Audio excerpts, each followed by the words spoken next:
Yeah, thank you everyone. Thank you for being here, attending to this talk. And also Troopers, thank you very much for giving me the chance to present here today, because this is actually my first ever security conference talk.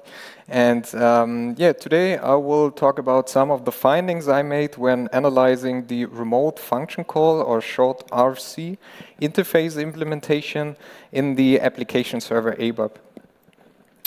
This is just the usual disclaimer saying that SAP is not the author of that content here today, and I will refer to some products of them which are registered trademarks. And yeah.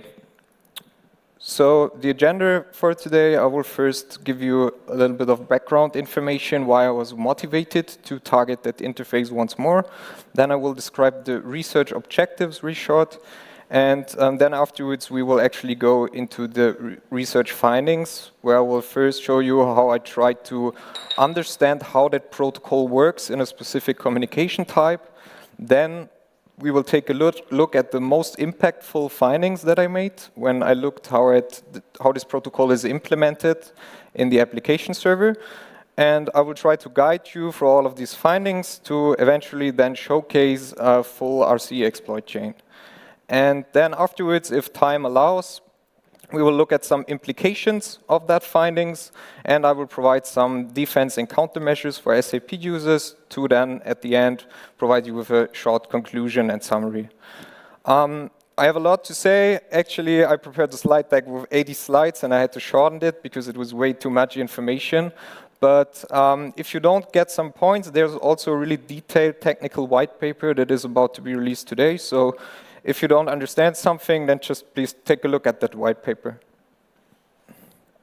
All right, just a few words about me. I'm Fabian. I'm working for a consultancy firm called SecConsult. We're doing all kinds of penetration tests and security assessments on software and hardware products. And I'm based in Vienna. Actually, I'm still a student in the master's program of IT security at the Technikum in Vienna. And my team at SecConsult, we are focused at doing penetration tests of all kinds of SAP software applications and products. And before I start, I want to thank a lot of people that even made it possible for me to be here today and to present, especially my former colleagues, Alex and Rasheen, who helped me to get into the topic of SAP security 4 years ago, but also the SAP security research community and all of these guys who helped me a lot to get into that field. And finally, I also want to thank the vendor, everyone that was involved in fixing the vulnerabilities that I will demonstrate here today. Oops. So this is actually what I will talk here about today, the remote function call interface technology in the application server ABAP, and one specific type of it, which is type 3. Type 3 is used to integrate different ABAP-based SAP systems with each other. And what you can see here on a slide is a typical setup where you have two SAP systems that are identified by a 3-character system identifier. So on the left-hand side, ABC, for example. And we have an ABAP program running in that runtime environment, which is actually provided by the SAP kernel. And that is a set of precompiled C and C++ binaries and shared libraries. And in that case here, that program triggers a function call, which then invokes a function on the other system side, which is basically a procedure implemented in ABAP and providing a set of parameter structures to pass data to and from the function. And while this interface is implemented in a lot of different use cases and in every system landscape out there, because it's also mandatory for the application server to have that interface, there's still a lot of continuing and traditional use cases, but at the same time, we have more modern use cases. Like, for example, today, RFC is not only used anymore to connect systems in internal or on-prem infrastructures, but also to connect them with the cloud, for example. They are used via new middleware components like the SAP Cloud Connector, or we have new transport layers such as RFC over WebSockets that was introduced or is documented with that RFC is now internet enabled, And therefore, you can now call these function modules across company networks without requiring a VPN connection. And although we have new integration options, like REST-based data services using the OData protocol, that clearly shows that this protocol is still highly relevant today. And while it is so critical, there was also a lot of security research and a lot of effort spent to make this interface more secure. And all of that, in my opinion, started with the talk by Mariano Nunes 16 years ago at Black Hat Europe, where he showed the first practical attacks targeting that interface. And then afterwards, there were really a lot of researchers. There were efforts spent to see how RFC credentials are protected, both when they're in transit as well as when they're at rest. We had researchers that built security tooling on top of available RFC software libraries. And on the other hand side, we had the vendor who implemented new entire frameworks into that interface to make it more secure. So, for example, there is something called the Unified Connectivity Framework, which you can use to limit the functions that can be called from externally. And all of that shows us that this interface is something that has evolved over time. And assumably, there's a really large code base. And I thought, while there was a lot of research, less attention has been paid on actual vulnerability research at its server-side implementation. And the main objective of this research was to look specifically at how this interface is implemented in the application server for that very specific communication type 3. And I was looking for a single vulnerability or a chain of vulnerabilities that could allow me to gain code execution. And there was also an extended backstory. And that was in a previous project, I was analyzing remote-enabled function modules, so the code, the ABAP code of these functions. And I focused on vulnerability types that are exploitable remotely, but with authentication. But only the attacker has to possess that very specific authorization object, which is the RFC authority object, that is always checked by the kernel when you call a function module. And when I found the vulnerability before I reported it to the vendor, I always double-checked that it's really only this authority object which is necessary to exploit the vulnerability. And therefore, I had a lab environment with one SAP system, which was running in a virtual machine. And I cloned that virtual machine to set up a new system B. And then I created a new RFC destination connecting these two systems and triggered the exploit via the function builder in transaction SE37, while at the same time monitoring the authorization checks that were done on the server side. And surprisingly, at one point in time, there was no such check.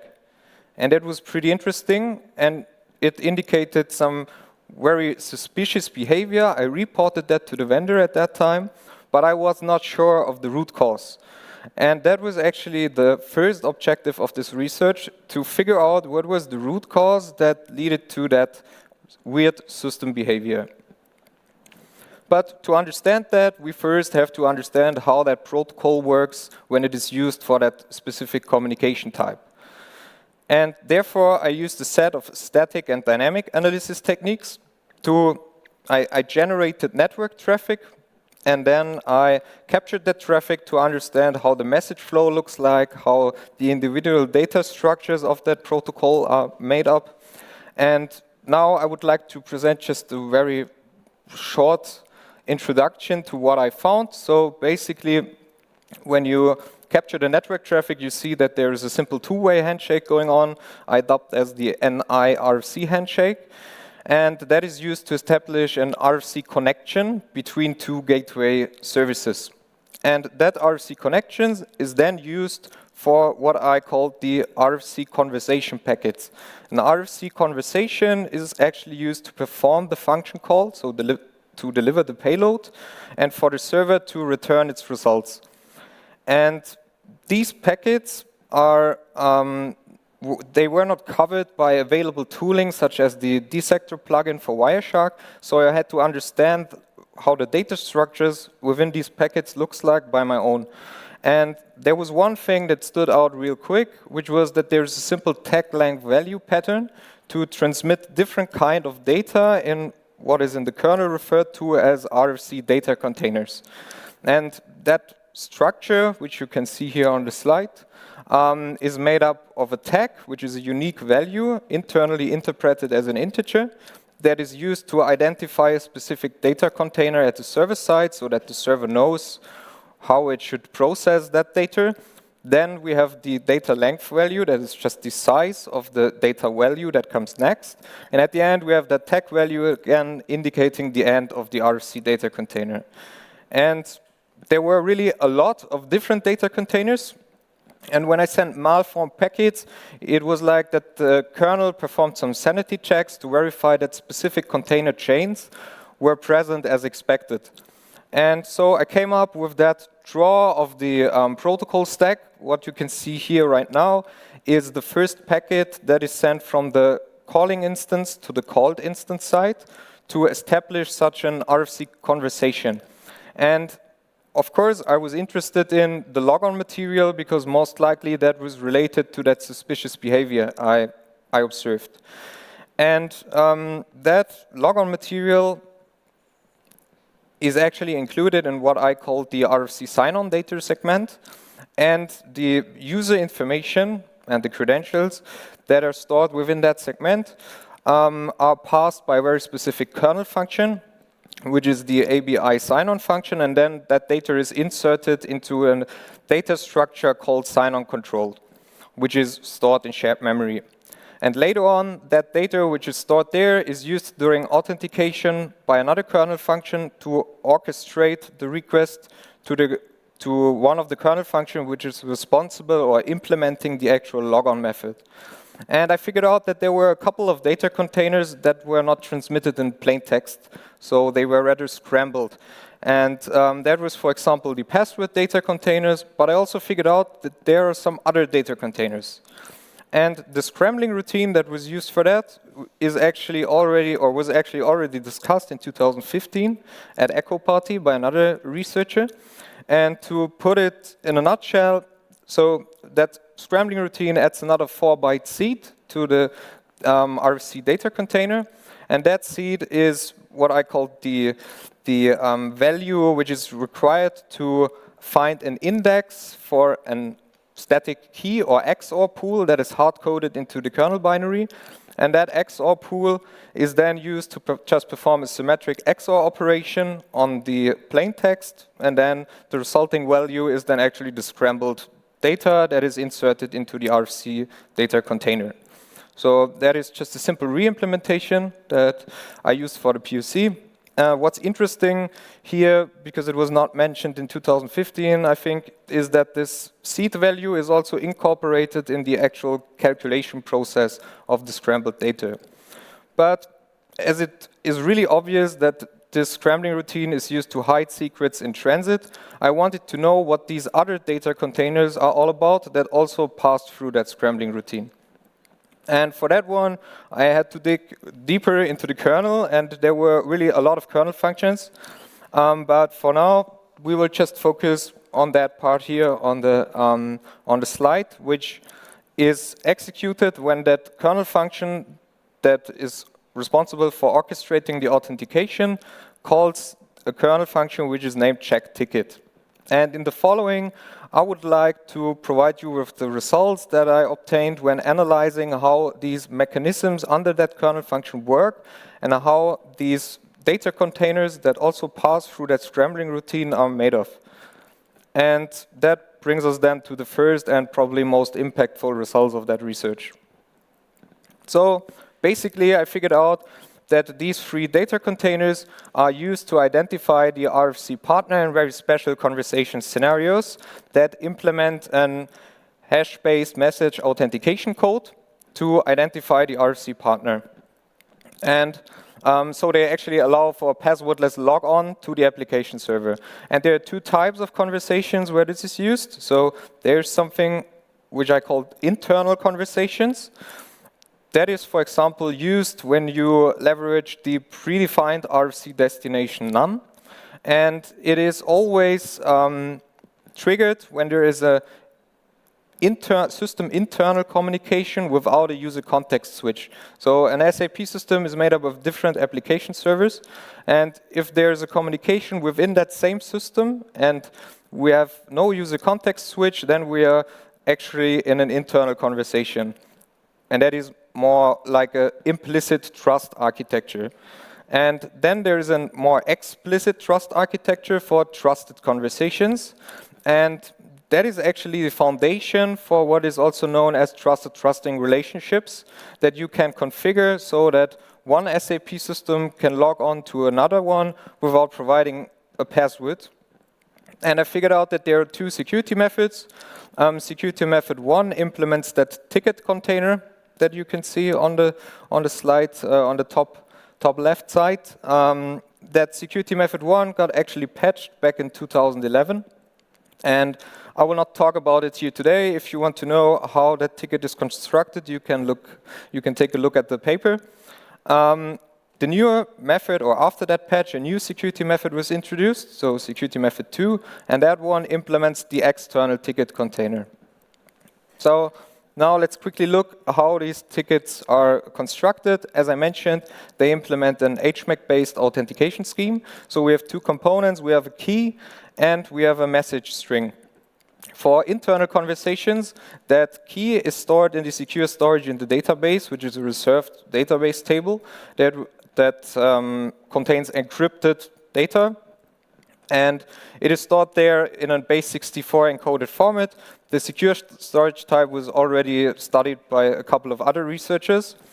And the key, so this int key, is used to construct the message digest together with the message string that is made up of the caller system identifier and a 10-character long installation number that identifies the SAP installation.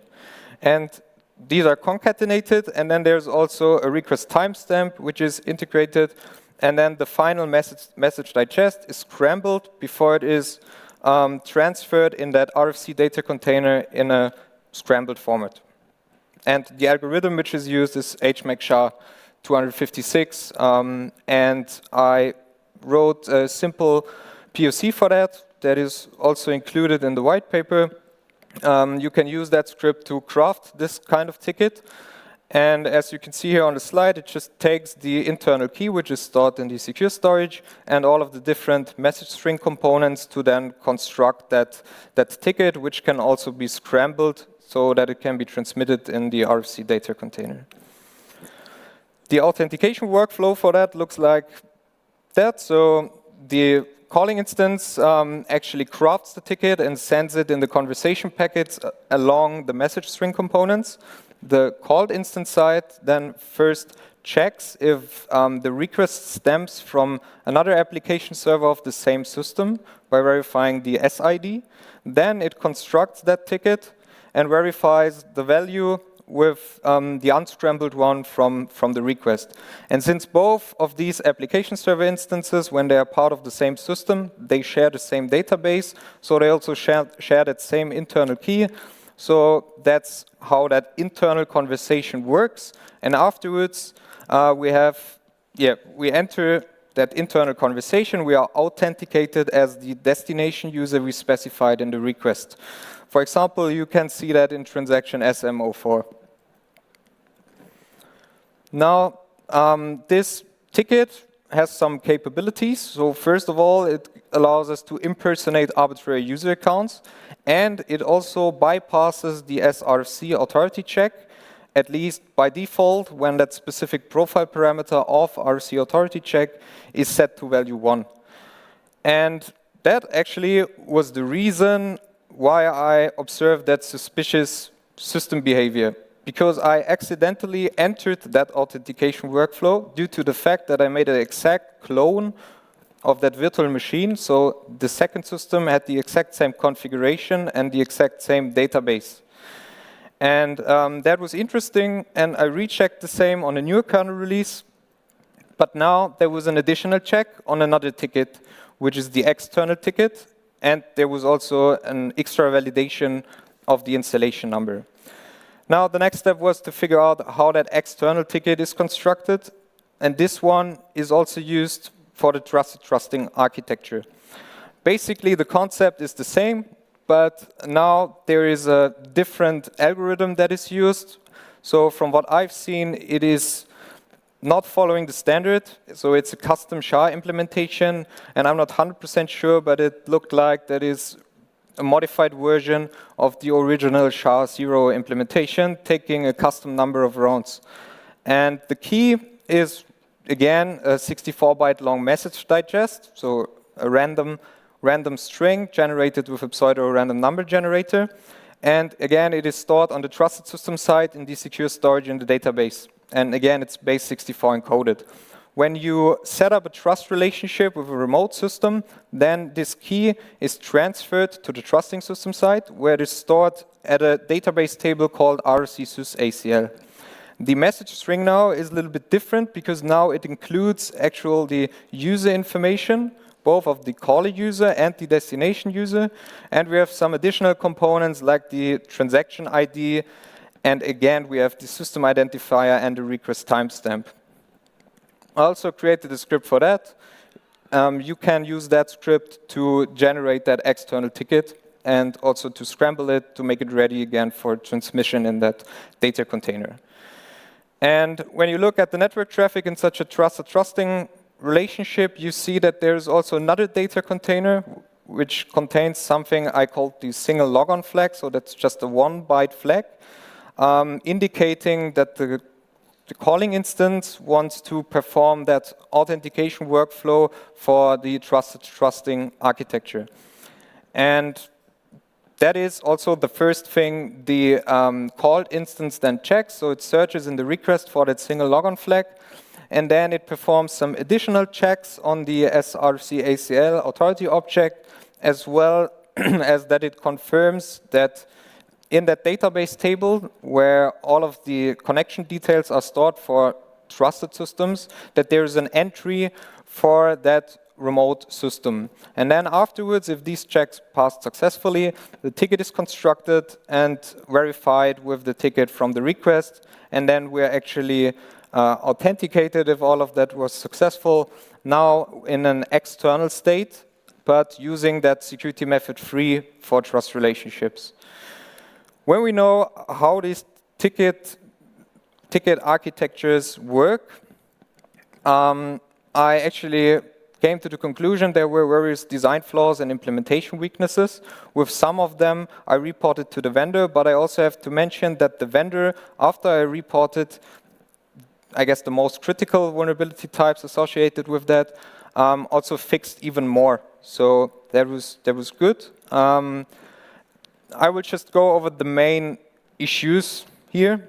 So the most critical aspect, I would say, is that both of these tickets are always sent out, no matter if the remote communication partner is part of the same system or not, or if it's in a trust relationship or not. And this actually leads to a credential leak, because just the other side receives that ticket.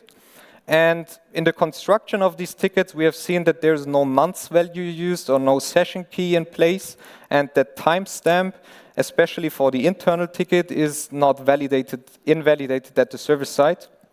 For the external ticket, you can configure a validity period for trusting relationships. So for how long this logon material should stay valid, and then there is a check to verify that. But this is also opted out by default. So since there is no replay protection, we can just use these tickets we obtained to replay them either to the originating system or to all of the trusting systems, because there's another issue, which is that this pre-shared key, which is used in trusting relationships, is not unique per relation. It is actually shared between all trusting systems.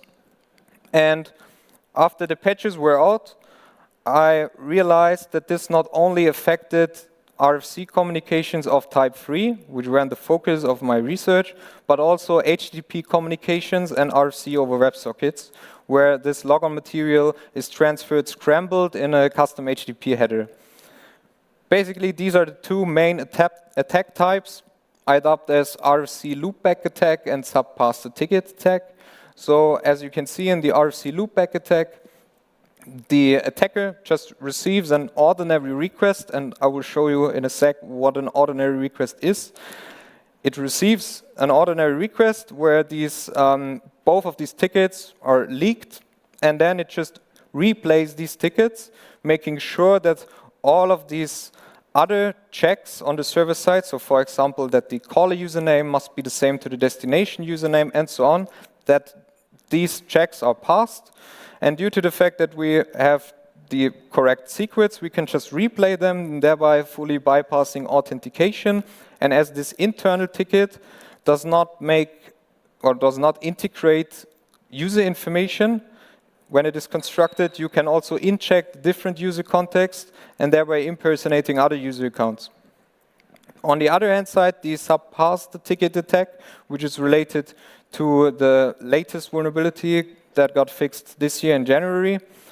There we have the issue, again, we could replay the ticket in a reflection attack, so to the originating system, which is required on newer kernel releases to get into that internal conversation type, or we can just replay it to all of the trusting systems to get access to them illegitimately. And what's not illustrated on that slide is, as I said, that pre-shared secret is shared for all trust relationships. It is also possible for one of these trusting systems here, so let's say XYZ, to use that key it received from the trusted system, which is actually intended to be used by that system to verify incoming calls of system ABC. It can use that ticket to craft that key to craft its own tickets and establish new conversations with the other trusting systems. So that was really critical, and now I want to show you, I'm not sure if you got the points, but I want to demonstrate the most easiest way to how critical yet trivial this actually was to exploit. And therefore, I will show you the attack via HTTP. So what you can see here now on the right-hand side is, for example, a network administrator configuring its system with, let's say, a system of a supplier. And it provides the connection details, but the supplier has not really an SAP system. He has just a simple netcat listener running. Now, the network administrator is logged onto with user Alice, and also the destination user information is for user Alice. And the administrator just performs a simple connection test, and this triggers the following request. And there we have a custom HTTP header, and the value of that header is scrambled. And I also wrote two scripts so that you can decrypt and encrypt or generate that header value. And I will just showcase one of the scripts where this header that we received is decrypted. And as you can see, both of these tickets are leaked in the outgoing request because the server cannot distinguish between internal and external communication partners. Now the attacker just copies the raw request header value, and here on the left-hand side you can see the targeted system with the Fiori launchpad, and the attacker just intercepts the request to that launchpad and adds the header value that it just captured, inserting the value, and then forwarding the request to the system, completely bypassing authentication and gaining access with that user Alice that can now be leveraged for further actions in the system.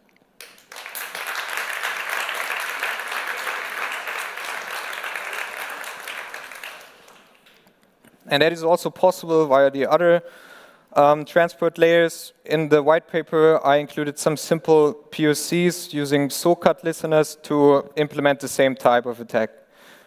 But next, for me, there were still some prerequisites that I needed to exploit that vulnerabilities, because it requires you to receive either such a request with these tickets leaked or obtain the pre-shared secrets. And for that, I tried a couple of things. So First of all, I looked at specific services that could contain a server-side request forgery. I thought about memory disclosure vulnerabilities, but I did not find anything. But at that time, there was not really any kind of research on fuzzing these RFC conversation packets. And I already had a basic understanding how that protocol works and how the data structures are made of. So I thought about just do some simple fuzzing, adapting my Python scripts that I already had. And after just a few attempts, actually, I triggered a segmentation fault in the kernel binary this plus work. And it was actually triggered by an overlong data value in the password data container, as well as in all of these ticket containers I just described. And this bug went unnoticed for the first 9,000 bytes. And the crash appeared to be delayed, so there were some random and complex stack traces, and it was rather difficult to trace back where the actual bug resided. But to answer that, we just have to answer what all these containers have in common, and that is this custom scrambling routine. And actually, to sum up how this bug works real quick, in the paper I have about 10 or 5 to 6 sites explaining how that bug works. But basically, let's consider the password data container. The scrambling routine obtains a pointer to that buffer in that sign-on control structure, which has a fixed size of 80 bytes. And it also receives the seed value, and it receives something which is named as the effect, or which I dubbed as the effective container size.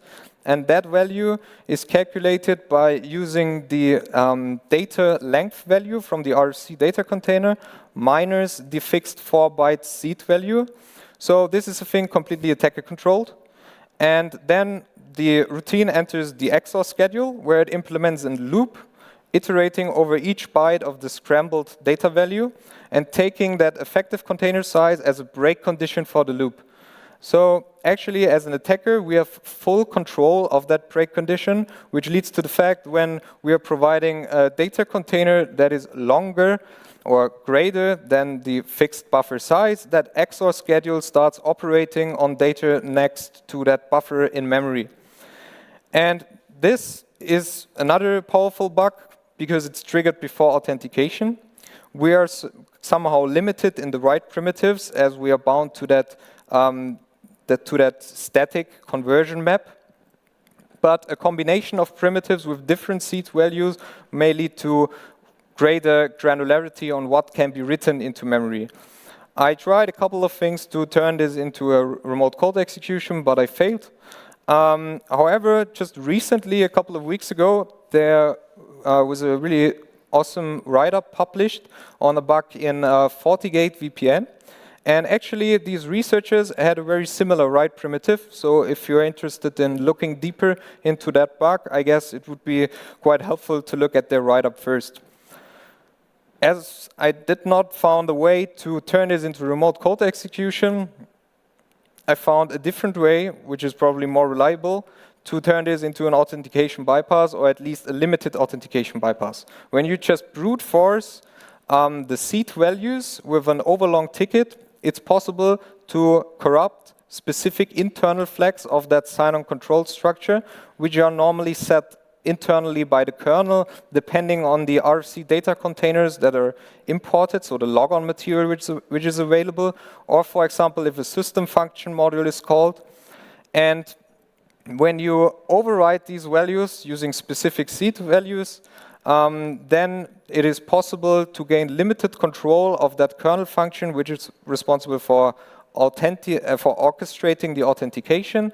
And that primitive can be used to bypass authentication and gain access to the system within the virtual user context of the hard-coded subsys user. This user does not appear at the application layer really, so there's no user master record. And that user apparently has no authorizations, which is why you will receive a response like that. So here you can see at the left-hand side the malformed packet. On the right-hand side you can see the server response, where the server response provides evidence that we actually bypassed authentication, but that subsys user context possesses no authorizations, for example, to call the function model bub user get detail. So that was interesting, but at that point in time, I thought, first of all, okay, maybe that's just useless because we have no authorizations at all. So how can I proceed? And then I found a way how this virtual user context with no authorizations at all can be used for a server-side request forgery primitive. Because at some point in time, I stumbled over the kernel function, which is responsible for conducting that SRC authority check. And while there are well-known exceptions, for example, there's this function module group called SRFC, which contains functions that can be called remotely without authentication, so that's well known. But I identified further hard-coded function names, and it turned out that these functions require you to be authenticated, but they do not require you to have the SRFC authority object. So that was perfect because that's what we just gathered using this out-of-bounds write. So we actually do have high-level ABAP code that is reachable by that subsys user context. And then, of course, I try to identify vulnerabilities in these functions, and I found 2 server-side request forgery primitives. So even if you don't understand ABAP, I guess that's pretty straightforward. So these 2 functions take an import parameter called destination name, and then that destination name is used in the call function statement to specify the RFC destination. And while typically this is referring to an RFC destination that is maintained in SM59, according to the official documentation, it is also possible to provide a dynamic destination in the format host name, system identifier, and system number. So we actually have a limited exploitation primitives for server-side request forgery that allow us to perform or to make the target, the application server, perform RFC requests to an arbitrary host and a port between 3300 to 3399.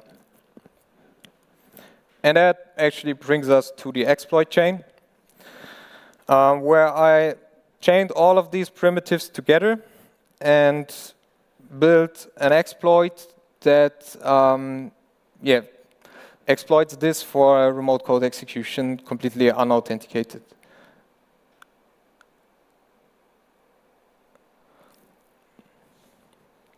So this script first now performs a call of the function RFC system info, but that is actually optional. It then afterwards triggers the out-of-bounds write to get the server-side request forgery connect, so the server connect back to our system. And then it downloads a second stage payload, which is a reverse shell, and then we're having actually arbitrary code execution as SIT ADM.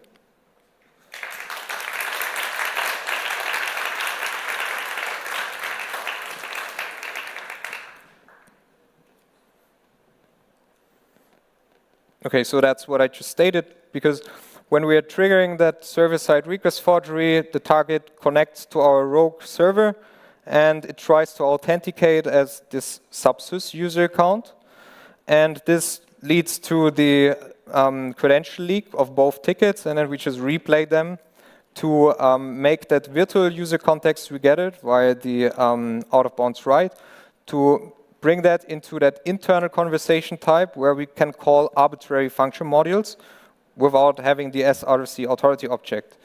And I exploited that to implement a new function module in the ABAP repository that, as you can see here, hopefully, is created by that virtual subsys user context, and it contains the payload in which is designed that it not triggers any kind of authority check, so that we can invoke that function later on from the subsys user context. And that payload loads our second stage reverse shell, which is then just executed. Now there's one last question. How did I actually manage to implement that function model? Because that subsys user account has no authorization. I mean, that's what I mentioned. And for that, I used a function module which was actually introduced here at Troopers in 2012 by Andreas Wiegenstein. That function module called RS function module insert allows you to create a new function in the system, completely bypassing this system and client modifiability settings. So you can also exploit that on production systems, for example.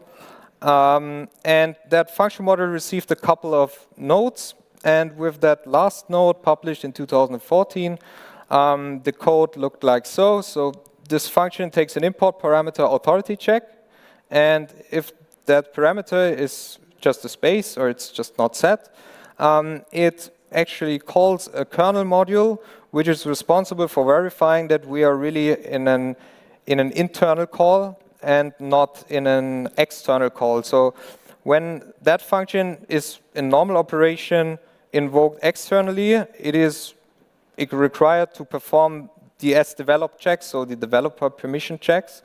However, as it uses that kernel module, when you look at what this kernel module actually does, it just checks both of these tickets that we replayed to the server, so we are also bypassing that check. So this had some implications. I would say it possesses vulnerable characteristics because that attack could be automated and it is remotely exploitable. There's no user interaction required, and that vulnerable ticket mechanisms make it very likely to perform lateral movement. And when you exploited one system, you could also use existing RFC destinations with stored credentials to ease spreading. And you could also extract the pre-shared secret X key from the RFC sys ACL table to perform that subpass, the ticket attack, to gain access to other trusting systems. And in system landscapes where there are central hubs connected to multiple satellite systems, this of course would increase the distribution rate considerably. And it's also questionable if you are when you're using your system in hosted environments.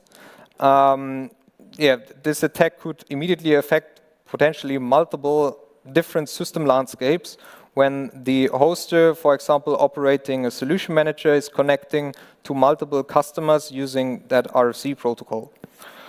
I did not check anything related to the cloud in that context, but as I mentioned, there are also RFC links that connect on-prem system with cloud environments. So yeah, what's really interesting, and that is something I realized when I created the slide deck for today, is that all of that, what I actually did, was proposed by Mariano Nunes 16 years ago in its future work. So I actually, I made a basic fuzzing of the RFC protocol. I exploited that trusted system concept,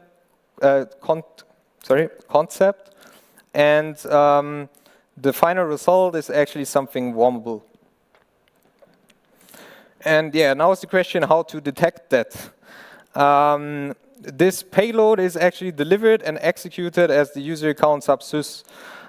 Even if you have your security log enabled and that one is integrated with a CM and it's regularly reviewed, the question is, are there even relevant logs available? I think yesterday at Ivan's talk, he mentioned that it's very difficult to configure that security audit log. And I think when customers are faced with complex configurations, they most likely look at the vendor documentation. And in the SAP security baseline template in version 2.4, it's actually stated that you do not want to log the events of this virtual user account. This affected a lot of different kernel releases and different versions. I can only say that that exploit I just showed worked on 2 specific kernel releases. However, as documented in the security notes, a lot of other kernel versions were also affected. All of that was responsibly disclosed to the vendor back 2 years ago in 2021. And it took the vendor quite some time to implement all of these patches, especially the last one regarding the trusted trusting architecture, which was a design flaw or multiple design flaws, required a lot of efforts. And that's why that patch came out this year in January. And when we look at the patch, we see that it comes with quite a few challenges for SAP users, because you have to patch your kernel first of all, and you have to patch ABAP core components.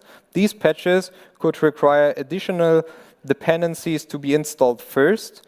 And then after you implemented all of these patches, you have to perform a couple of post-installation steps that are also quite difficult, because you have to migrate all of your trusting RFC destinations, and then on all systems in your system landscape. And then at the end, you can set a specific profile parameter that was introduced by that kernel patch to actually guarantee that only these secure connections are allowed anymore. And so implementing these patches is rather complex, and it depends on the customization degree and the amount of systems you have in your system landscapes, and especially the proactive measures you have taken. Because if you already have proper asset management and change and configuration management plans, then most likely you are aware of all of the RFC destinations you have in your system landscape. But if that's not the case, of course, it's more difficult to implement the patches. There were also some tools that were provided by the vendor to make that patching process more easy. For example, there's a policy for the focus run, and also there's an FAQ available for that specific security node. If patching is not an option, there is not a real workaround. However, I recommend that you should monitor and restrict access to that database table where that pre-shared secret is stored. Also, you should monitor and restrict function calls of that function module which is used to exchange the secret when you set up a trust relationship. And I recommend that you should use a custom key for all of these secure storage types. General rules still apply, so you should enforce SNC and TLS for inbound and outbound communications, and remove any unnecessary permissions for the SRFC and SRFC ACL authority object. And finally, as I mentioned, there are newer methods, or more modern methods if you want so, like the unified connectivity framework, that allow you to limit the function models that can be called remotely. Is highly recommended that you implement this mechanism as well. And yeah, that brings us basically to the conclusion. So with the research results, I have now a basic protocol dissection of that RFC type 3. I have a couple of proof of concepts for these internal conversations, trusted conversations. I found a lot of high impact implementation bugs and even design flaws that went beyond the actual research objective in analyzing that RFC type 3. And I think the complexity of the patches have also shown us that in software products that are historically grown and that have this very high degree of customizability, there's something like a shared responsibility model where both the vendor and users have to take proactive actions to at least minimize or mitigate the impact of such design flaws that could potentially hide in plain sight. This research still has some limitations. Like, as I mentioned, I did the impact evaluation only on those 2 kernel releases I had in the lab environment. I did not make any investigations for cloud products, and there are still a lot of RFC data containers that are completely unknown. For future work, there's still a lot to do. There are various uncharted areas, and I hope that with that talk today I provided, I raised a little bit of awareness that there's still a lot to do, and I hope that other offensive security researchers will join that field. And at the end, I have to say that when there's one thing that this research has shown, then it is the fact that you should never trust a running system, because most of these vulnerabilities probably resided in that software product for more than years, more than decades. I'm not 100% sure. But these are software products used by 400,000 organizations worldwide for their most business-critical software systems. So if you have any questions, I think we still have 10 minutes.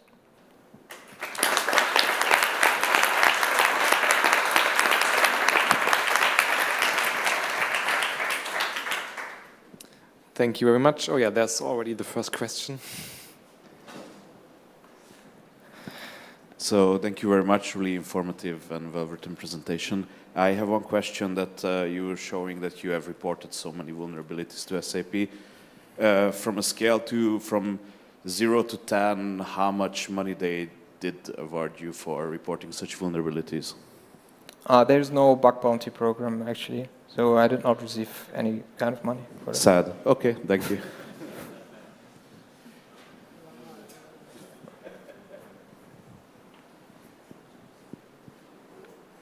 Hey, thanks for the great presentation. It was a really comprehensive insight and really, I think you put a lot of work into that.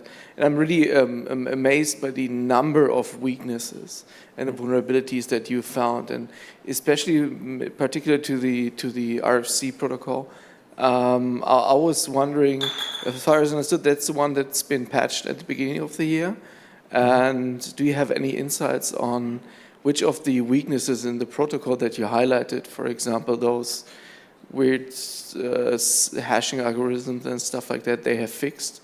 Did they revamp the whole protocol, or how did they tackle it? So I did not take a look, or let's say I did not make an in-depth investigation on a technical level on these patches, so I cannot be 100% sure to give you the correct answers. Okay, and maybe for the others, so you mentioned some examples of what they've introduced on the code side as additional verifications. For example, you mentioned the installation number. That didn't really sound to me like something, some more solid kind of authentication, since also the installation number is just yet another thing that you could extract and replay. Yeah, so that's just part, or that was just part of the message string. I mean, the secret, the pre-shared secret is that external or internal key, which is really kept secure because it's stored in that secure storage in the database. And the installation number is just a component of that message string, which is used to construct the message digest or the actual ticket. Okay, thanks. Just the thing. You mentioned Mr. Wienstein in your presentation.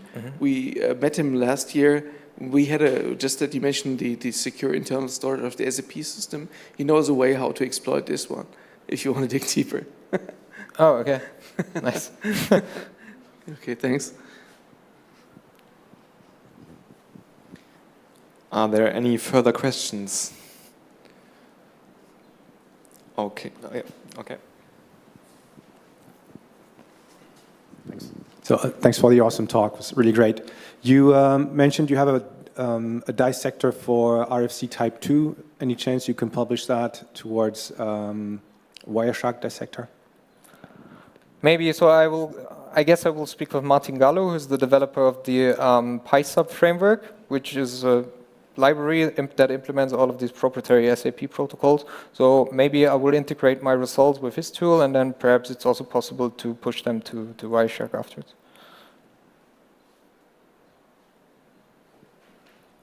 Okay, seems there are no further questions, so let's thank the speaker again.